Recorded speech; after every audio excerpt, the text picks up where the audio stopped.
Spotlight, moonlight, nigga, why you tripped your Mariah? Try to look good in the moonlight. This pussy nigga so bad, my. Feel like I'm destined. I don't need no Smith and Weston. Fuck is catching, destined. E aí, galerinha?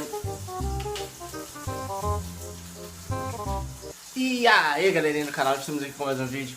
Viemos gravar o agradecimento aos 500 inscritos. Muito obrigado, rapaziadinha, de coração. Muito obrigado a todos que se inscreveram no canal, divulgaram os vídeos, compartilharam com todos os amigos, primos, parentes, até aquelas pessoas que você não gosta. Muito obrigado a todos. Vim agradecer os 500 e vim fazer o bike check da Gils, que no último vídeo eu, por cabeça de vento, não fiz. E eu vou fazer o bike check bem rápido, pois eu queria estar gravando bike check bem na rua. Só que tá chovendo e repangalejando.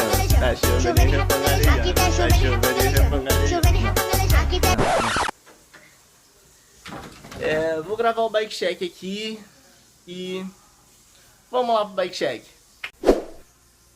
Então, vamos lá para esse bike check. Vou começar pelo... Esse espinho aqui, filho. Não faço a mínima ideia de que marca seja. Mas, vamos lá. Mais fácil. Foca, câmera miserável. Os freios da Bengal. Guidão da Gils de... eu acho que é 780 milímetros. Ele é muito grande. A suspa da R7 Blazer. Os discos são comuns, de 106 milímetros. Pinça também, essa pinça maravilhosa da Bengal. Luzinha da Gils. Quadro da Gils FRX, eu acho que ano 2015.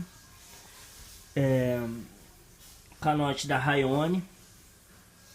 Banco já tá tudo rasgado, tudo futicado, da WG.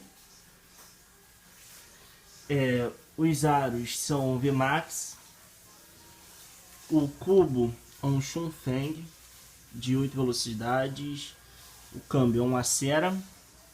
Pedais da capa. Guia de corrente Pro Wheels. Pé de vela integrado com...